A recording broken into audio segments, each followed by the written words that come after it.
My friends, history often teaches us that those who try to suppress others end up strengthening them instead.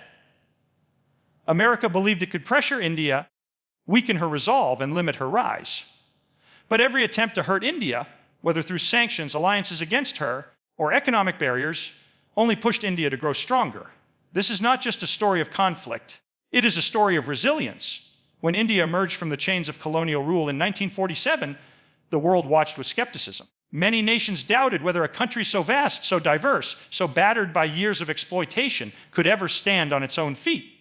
America, in particular, viewed India with a mixture of fascination and suspicion. Here was the world's largest democracy, but one that refused to follow the script written in Washington. At the dawn of the Cold War, America wanted nations to pick a side, either align with the capitalist bloc or with the communist bloc. But India, under the vision of her leaders, chose something radically different, the path of non-alignment. That decision alone placed her in America's crosshairs. To Washington, neutrality was not independence, it was defiance. And so began the subtle and not so subtle attempts to weaken India's resolve to mold her into compliance. The most visible form of this came in the manipulation of aid and assistance. America, with its vast resources, positioned itself as the benefactor of the world. Countries that accepted its terms received generous support, while those who resisted felt the squeeze.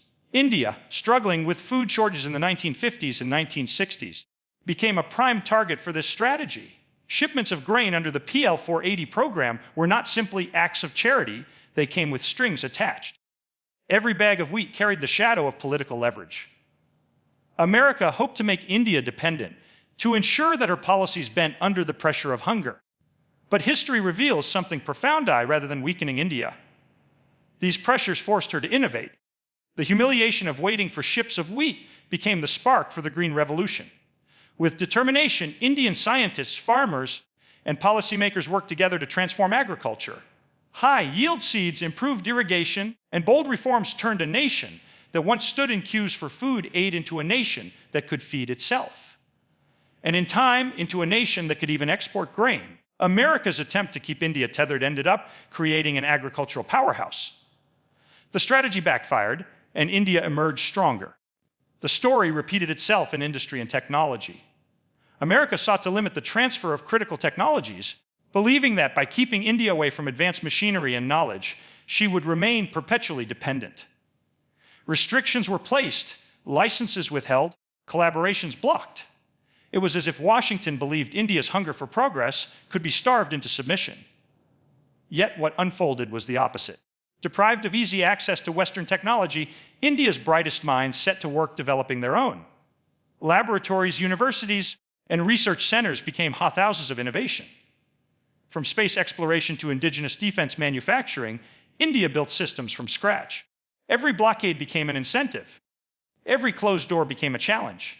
Instead of producing weakness, America's restrictions forged resilience. When India launched its first satellite, Aryabhata, in 1975, using largely homegrown technology, it was not just a scientific achievement.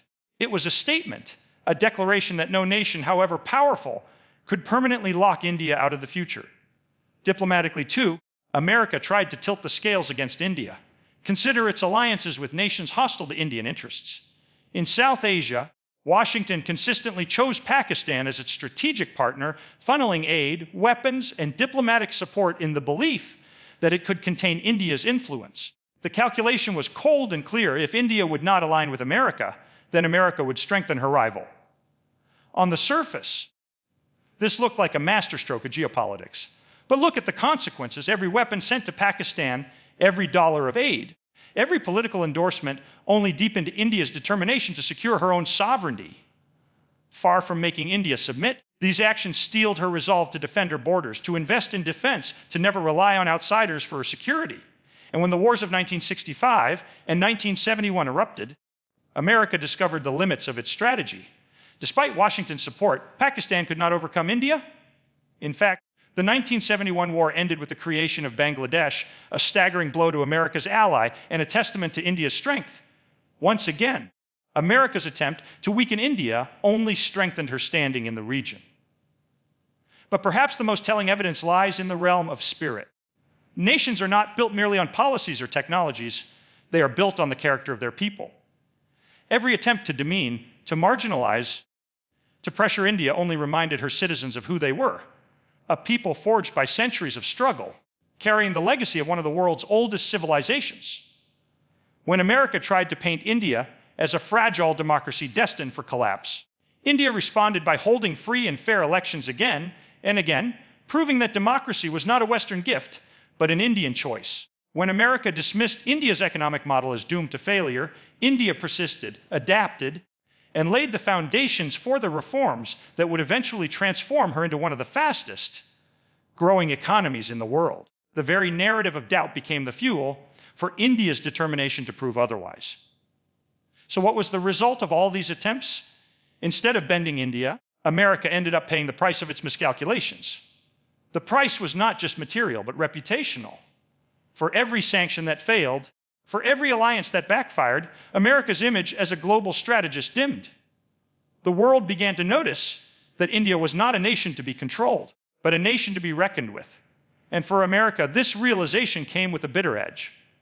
By trying to hurt India, it inadvertently created the conditions for her rise.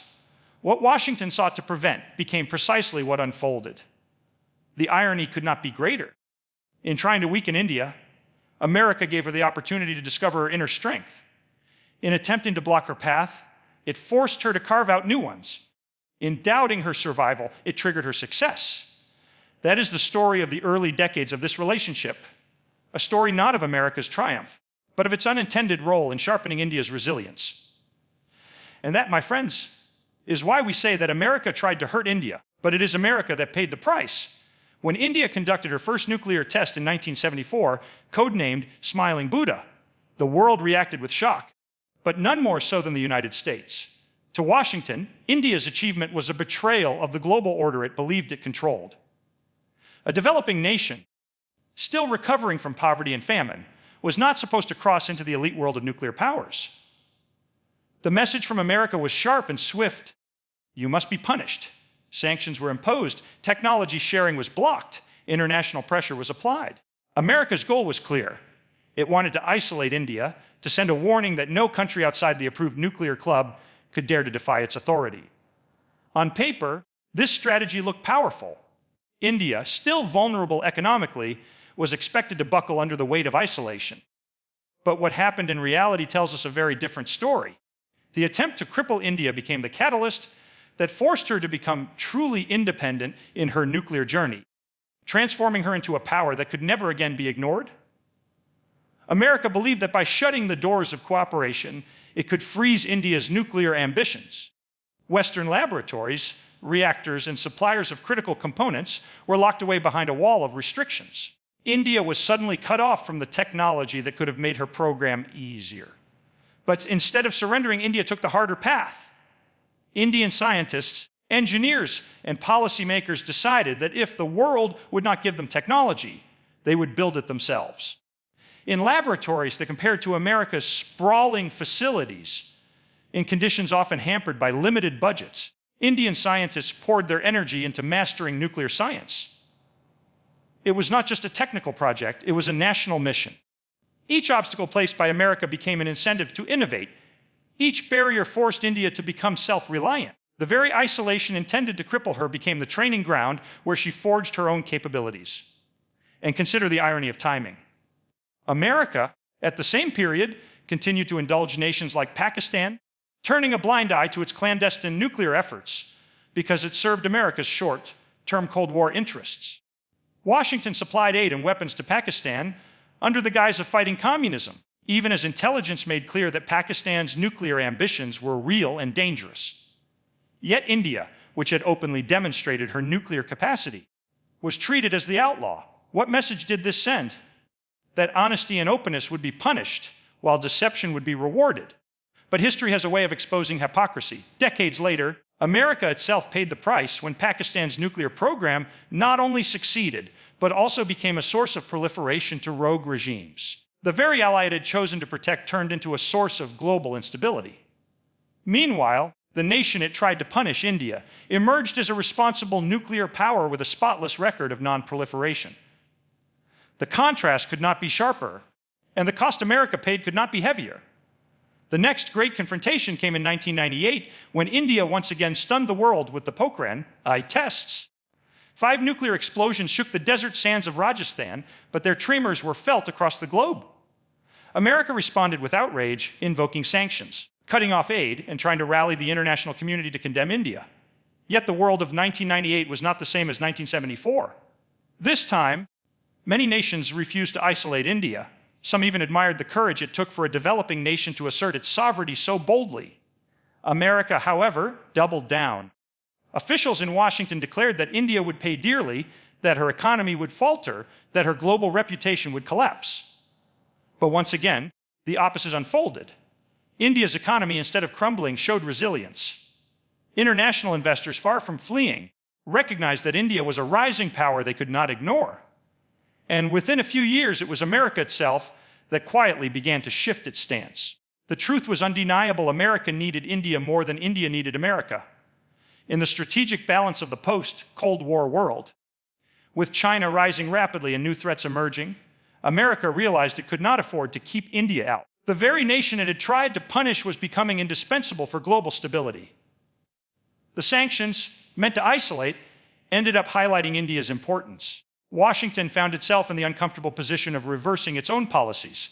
By the mid-2000s, the US-India Civil Nuclear Agreement was signed, symbolizing America's acceptance that India was not only a legitimate nuclear power, but also a partner to be courted. The price America paid was the erosion of its moral authority. It could no longer claim to dictate terms in the nuclear world, because India had proved that defiance, when backed by determination, could succeed.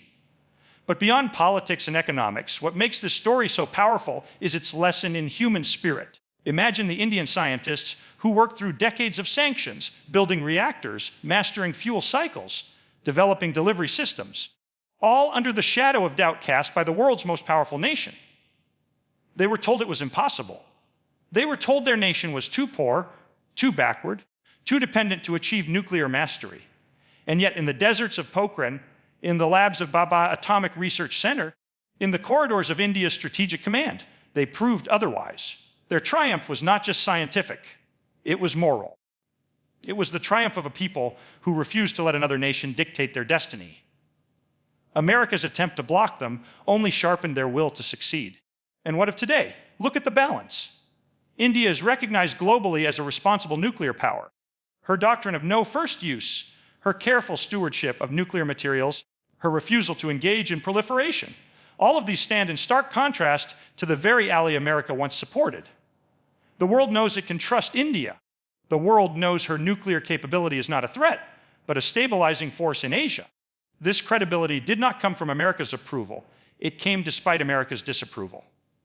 The sanctions, the isolation, the punishments, none of them broke India. Instead, they proved India's integrity. And that integrity is now a prize America itself seeks to share in, as it signs agreements and partnerships to strengthen bonds with the very nation it once tried to weaken. So the verdict is clear. America tried to use sanctions as chains, but they became the hammer with which India broke free. America tried to shame India, but India's resilience turned the shame back upon America. The price Washington paid was losing its monopoly over nuclear legitimacy, and the prize India gained was the recognition that her sovereignty could not be denied. This is not propaganda, it is history. Every attempt to contain India only pushed her forward. And in that truth lies the unmistakable irony. America tried to hurt India, but it is India that stands today as the victor of her own destiny, while America is left acknowledging the very strength it once tried to suppress. When America looked at India in the decades following independence, it saw a nation of contradictions, massive in size, but crippled by poverty, democratic in principle, but chaotic in practice, ambitious in words, but in Washington's eyes, incapable of real progress. The American establishment grew accustomed to dismissing India as the sleeping giant of Asia, a land that might one day awaken, but would forever lag behind. In their calculations, it was China that would be Asia's star, a disciplined nation they could cultivate as both partner and counterweight to Soviet power. India, meanwhile, was expected to remain on the margins, politically noisy, economically stagnant, militarily weak. This assumption was more than casual arrogance. It shaped America's policies. by downplaying India's rise, by diverting investments, by supporting regional rivals. America thought it could sideline India from the stage of world leadership. But history turned this calculation upside down. The very neglect and underestimation that were meant to keep India small only became the fire that fueled her greatness. Today, the irony is stark. America, which once dismissed India as peripheral, finds itself reliant on India's economy, talent, and influence to sustain its own global standing. Consider the economic dimension first. For years, American policymakers saw India's license raj and sluggish bureaucracy as proof that she would never build a modern economy. They pointed to shortages, corruption, and inefficiency as permanent shackles. And when India sought access to global markets and technologies, America often tightened the gates. Restrictions on exports, intellectual property disputes, and barriers to investment were tools used to slow her growth. America believed that by doing so, it could channel opportunities to nations more compliant with its interests. But what unfolded is nothing short of remarkable. In the 1980s and 1990s, as India began liberalizing her economy, it was not America's favor that propelled her forward, but India's own determination. By opening up her markets cautiously but strategically, by nurturing homegrown industries, and by leveraging her unmatched human capital, India created an economic miracle. When the world doubted, India proved. The IT revolution that emerged from Bangalore and Hyderabad, the outsourcing wave that transformed global business, the rise of pharmaceutical and biotech industries, all of these were not gifts handed down by America. They were fruits of resilience, born in a climate where India had been told she could not compete. And yet, here lies the irony. The very country that once tried to limit India's access now depends heavily on her. American companies, from Silicon Valley giants to Wall Street firms, rely on Indian talent to run their operations. Look at the leadership of global tech companies. Indians head Microsoft, Google, IBM, Adobe, and countless others. This is not a coincidence. It is the direct outcome of India's educational emphasis on science and engineering, fields America once thought she could monopolize. The outsourcing revolution, which many in America initially derided as a threat to jobs, has become the backbone of efficiency for US corporations. Indian engineers design chips, manage code, analyze data, and build products that power America's global dominance. In universities, Indian students top the charts in research, innovation, and entrepreneurship. What America once tried to block has turned into a dependency it cannot deny. The price it pays is reliance. Without Indian talent, America's technological supremacy would wobble. But this dependence is not only economic, it is also geopolitical. For decades, America sought to minimize India's role on the world stage. At the United Nations, Washington consistently opposed India's bid for a permanent seat on the Security Council, fearing that such recognition would upset the balance of power. In trade organizations and international forums, America often aligned against Indian positions, framing her as obstructionist. The logic was clear: keep India outside the circle of real influence. Yet look around today. Every American president, regardless of political party, now rushes to embrace India. Strategic dialogues, defense agreements, joint military exercises all testify to a new reality. America no longer has the luxury of ignoring India. In the Indo-Pacific, India's partnership is seen as essential to balancing China's rise. On issues of climate change, digital governance, and global health, India's voice carries weight that America cannot afford to dismiss. What Washington once resisted, it now seeks desperately. The price of trying to sideline India is that America finds itself courting her at every step. The change is not only in policy, but also in perception. Once dismissed as a fragile democracy that could collapse under its own contradictions, India today stands as the world's largest functioning democracy, an example that inspires nations struggling under authoritarian regimes. The same political system America once criticized for its inefficiencies has proven to be India's greatest strength, absorbing diversity, managing conflict, and sustaining stability in ways few nations could.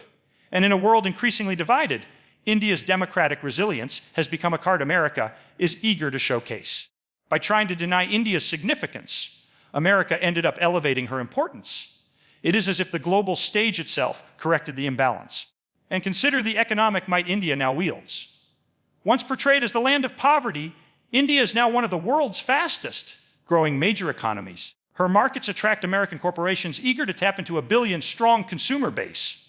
Investments flow in, trade flows out, and India's economic choices influence global supply chains.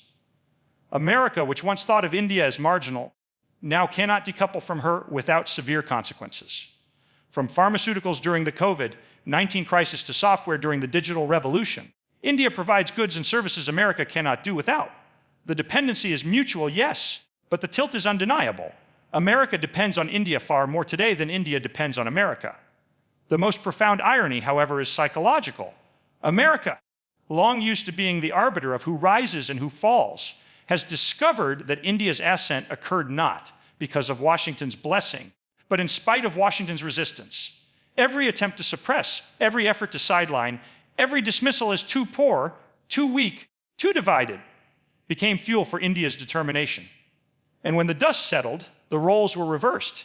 It is America that must now seek India's partnership, America that must adapt to India's terms, America that must acknowledge India as a peer. That is the price paid for decades of underestimation. So the evidence is undeniable. Every effort to restrain India became the reason for her strength. Every attempt to deny her stature only proved how vital she truly is. America tried to hurt India, but it was America that paid the price. And today, India stands tall, resilient, respected, and unstoppable. So when we trace the arc of history, the conclusion becomes unavoidable. America tried to contain India economically, but ended up dependent on Indian talent. It tried to sideline her politically, but ended up needing her voice. It tried to minimize her significance, but ended up elevating her influence. The attempt to keep India small only created the conditions for her greatness, and the price America pays is written into the reality of today's world. India is not merely a participant in global affairs, she is a shaper of them. No nation, not even America, can deny it any longer.